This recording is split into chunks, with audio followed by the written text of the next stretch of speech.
Kamu mungkin pernah dengar dan ya, ini nggak asing sih, yaitu istilahnya toxic friendship. Dimana pertemanan ini tuh nggak sehat. Seharusnya ya, sebuah pertemanan, lingkungan pertemanan itu menjadi sumber kebahagiaan, saling support, berubah menjadi hal yang merugikan diri sendiri, bahkan merugikan orang lain, dan juga menguras energi kamu. Toxic friendship ini mirip dengan racun, dimana ini bisa mempengaruhi kesehatan mental kamu, emosional kamu, dan bahkan fisik kamu. Dan kebanyakan toxic friendship ini terjadi di berbagai lingkungan, entah itu di sekolah, di lingkungan rumah ya, teman-teman rumah kamu, tempat kerja, atau dalam teman-teman organisasi lainnya. Toxic friendship ini seringkali dikenal ya dengan tanda-tanda yaitu merugikan diri sendiri, ya, merugikan kamu, atau kamu ikut-ikutan merugikan orang lain. Ngerti ya? Maksudnya nih, istilahnya kalau orang-orang toxic friendship ke kamu, hanya ke kamu, ya udah berarti kamu yang dirugikan. Tapi ada juga nih, kamu terjerumus di zona toxic friendship ini yang ingin melukai seseorang. Kayak misalnya kelompok kamu nggak suka nih sama seseorang itu, ya kamu jadi ikut-ikutan, ayo ikut gitu. Kalau kamu nggak ikut, nanti kita maksudnya pukul gitu ya, pukul dan segala macamnya gitu kan. Habis itu ya udah kamu ikut-ikutan. Dan itu yang namanya toxic friendship. Bisa merugikan kamu dan juga merugikan orang lain. Teman toksik ini ya seringkali ditandai dengan merendahkan diri kamu, mengkritik diri kamu tanpa memberikan masukan yang konstruktif, atau bahkan memanfaatkan kamu secara emosional. Gimana maksudnya secara emosional? Gini, kayak misalnya dia lagi emosi sama orang lain padahal, atau dia lagi gagal dalam ujian atau kerja kantorannya, lagi down gitu kan, lagi banyak masalah. Tapi pas lagi nongkrong ya kan, kamu kumpul ngobrol sama teman kamu, dia lagi emosi, emosinya ke kamu, marah-marahnya ke kamu, cerewetnya ke kamu, ya. Jadi kamu jadi pelampiasan emosi dia. Dan lagi, orang-orang atau teman kamu yang toksik ini nggak akan pernah mendukung impian dan tujuan kamu. Bahkan dia merugikan dan juga kamu merasa nggak aman, nggak nyaman, dan tentunya kamu tidak bahagia. Pertemanan seperti ini dapat menciptakan perasaan stres, kecemasan, dan merugikan kesehatan mental kamu secara keseluruhan. Namun anehnya, kamu tuh terkadang nggak sadar bahwa kamu sebenarnya sudah berada di zona toxic friendship ini.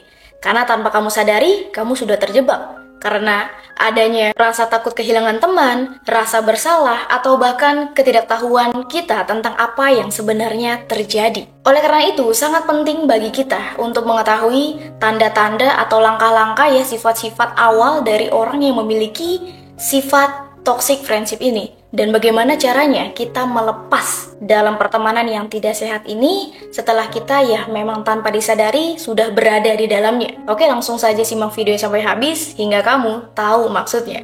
Let's move! Yang pertama, penting untuk mengenali sifat yang negatif. Kamu harus mengenali orang-orang yang memiliki sifat toksik ini dari awal dulu.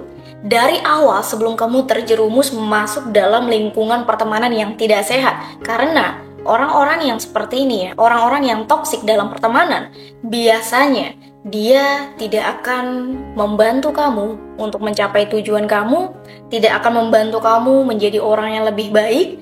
Justru dia akan membuat kamu merasa tidak aman, tidak nyaman, tidak bahagia, dan kamu ngerasa down pada saat itu. Nah, tapi bagaimana caranya melihat seperti itu ketika kamu memang baru awal untuk banyak teman, atau baru mengenal bahwa oh ternyata ada toxic friendship di luar sana. Nah, kamu harus melihat dari sudut pandang yang luas. Jangan cuma lihat dari satu jalan, kamu nggak akan tahu. Jalan kanan, jalan kiri nggak tahu. Tapi lihatlah secara luas dari jalanan yang banyak cabang. Jika teman kamu atau lingkungan teman kamu yang menunjukkan sifat toksik hanya kepada kamu, hanya terhadap kamu, dan dia tetap baik terhadap orang-orang di sekitarnya, ini ada tanda-tanda yang sebenarnya sudah diketahui oleh kamu sendiri. Kamu seharusnya tahu dong, loh kok aku doang sih yang diremehin, kok aku doang sih yang disepelein seperti ini. Seharusnya kamu udah tahu nih tanda-tanda yang seperti itu. Karena kalau seperti itu dia akan merusak mental kamu dan bahkan fisik kamu. Contohnya, bayangkan jika kamu memiliki teman yang selalu mengkritik penampilan kamu dan membuat kamu merasa tidak percaya diri. Hal ini bisa berdampak negatif pada kesehatan mental kamu dan ya, seharusnya teman-teman kan harus support ya, kayak membangun kepercayaan diri seorang temannya. Tapi dia terbalik. Pokoknya hal-hal baik yang seharusnya diberikan kepada teman, kepada sesama teman, tapi ini terbalik. Itu dia, sifat-sifat yang harus kamu kenali dari awal. Berarti dia memang mempunyai ciri-ciri pertemanan yang gak sehat. Sekarang, bagaimana cara menghadapi teman-teman yang toksik ini ketika kamu sudah terjerumus di dalamnya? Ya, seperti yang tadi aku bilang, tanpa kita sadari. Ya, mungkin ada beberapa kasus yang sebenarnya baik sengaja ataupun tidak disengaja kamu lakukan terhadap dia dan membuat hati dia tuh gak seneng. Mungkin kamu harus meluruskan dan klarifikasi masalah ini. Kayak misalnya kamu harus bicara langsung kepada dia, apa masalahnya? Aku beri contoh ya, jangan kamu ingin meluruskan masalah atau mengklarifikasi suatu masalah, entah itu dari pertemanan, teman kantor sekalipun, saudara, bahkan keluarga.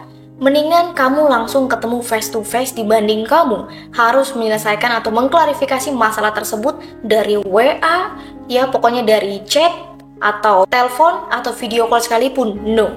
Tapi kalau memang bener-bener yang nggak ada waktu dan harus hari ini diklarifikasi, oke, telepon masih it's okay, video call masih it's okay. Tapi kalau masih bisa untuk face to face lah. Ya, ketemu secara fisik. Kenapa? Karena dari nada chat itu bisa berbeda, dari nada telepon juga bisa berbeda. Tapi kalau dari langsung kita lihat fisiknya seperti apa, gelagatnya seperti apa, kan kita bisa melihat ya ekspresi dari orang tuh seperti apa. Ada masalahkah dia sama kita? Di situ benar-benar baru ya, karena aku juga pernah salah tanggap bahwa aku ngechatnya lagi emosi gitu ya. Jadi ya tambah emosi dan tambah kacau. Jadi mendingan kamu kalau punya masalah dengan siapapun, mendingan kamu ketemu langsung face to face. Dan yang kedua, berani mengatakan tidak. Ayo jujur, kamu orangnya gak enakan ya. Banyak temen aku juga orang yang gak enakan. Aku bukan masalah dan aku gak akan mengomentari kamu gak enakan, terserah kamu. Tapi ada tapinya. Kalau kamu gak enakan terus, sampai-sampai kamu merugikan diri kamu sendiri, kamu gampang diinjak dan gampang dihancurkan oleh orang lain.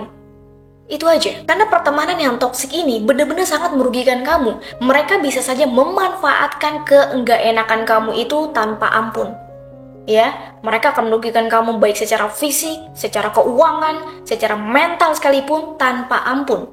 Oke, jadi kalau kamu merasa udah nggak nyaman dan merasa dirugikan sekali terhadap teman-teman kamu jangan takut dan harus berani mengatakan tidak dan berani untuk menolak. Kamu punya hak untuk menolak, kamu punya hak untuk bilang tidak. Ketika gini ya, pertemanan kan biasa kita janji nongkrong sini, janji mau ngapain gitu kan, ke mall atau nonton atau yang main bola atau main apapun atau kerja kelompok sekalipun, dia tiba-tiba kasusnya sering membatalkan janji yang tadinya cuma 2 jam lagi, ya jam 4 sore gitu kan, 2 jam lagi nih mau ketemuan di tempat A gitu kan, tapi tiba-tiba dia membatalkannya secara tiba-tiba. Dan itu dilakukan sering kali dilakukan tiba-tiba dan dilakukan secara sepihak. Itu harus dilihat ya, apalagi dia yang maksa-maksa minta barang kamu, maksa-maksa untuk minta ditraktir terus menerus. Apalagi ini nih kasusnya, yaitu dia jadi korban dalam suatu masalah atau dalam situasi masalah apapun, dia jadi korbannya, playing victim. Wah, berbahaya sekali bukan? Ketika kamu berada dalam seperti itu, ini saatnya kamu harus berani menolak dan mengatakan tidak, dan membuat keputusan kamu sesuai pendapat kamu yang kamu anggap itu benar. Karena toxic friendship ini ya, dia nggak mau tahu perasaan kamu, dia nggak mau tahu apa yang lagi kamu kerjakan, apa yang lagi kamu hadapi, apa yang kalau misalnya dia minta ini minta itu berdampak seperti apa ke kamu, dia nggak mau tahu. Dia nggak mau tahu keadaan kamu. Ini sifat-sifat atau ciri-ciri orang yang memiliki toxic friendship. Yang ketiga, buatlah batasan. Sebelum kamu terlambat ya. Terlambatnya oke, kamu udah masuk secara tidak sadar seperti yang tadi aku bilang, tapi jangan sampai mendalam. Jangan sampai terjerumus makin dalam dan makin susah untuk keluar. Jadi buatlah batasan untuk kamu jangan sampai terjerat dalam hubungan toxic friendship ini. Apapun respon yang akan mereka kasih, ngancem kamu dan segala macamnya, mendingan kamu dari awal itu ya pokoknya jangan sampai terlalu terjerat. Terserah dia mau ngomong apa, mau ngancem kamu seperti apa, mungkin kamu harus minta perlindungan oleh orang tua atau siapapun itu, karena kalau semakin terjerat, ini akan semakin sulit. Ibaratnya kita terjerat ya, diikat tambang atau tali, semakin diikat dan semakin lama, bekasnya kan masih muncul dan akan lama. Tapi kalau misalnya kita lepas, oke, sakit, masih ada bekas, tapi nggak separah ketika kamu terjerat lebih lama dan lebih jauh. Perlahan cobalah hindari dari komunikasi, entah dari pertemuan secara langsung, atau yang biasanya yaitu di grup ya kan, tiba-tiba kamu menghilang, atau misalnya kamu jarang nongkrong, atau ya secara perlahan kamu hindari. Yang keempat, jangan takut untuk putuskan hubungan pertemanan. Terakhir nih, ya, kalau kamu sudah menciptakan batasan, tetapi ya tetap dia nggak berubah, karena orang kayak gitu tuh sulit untuk berubah, bahkan nggak pernah berubah.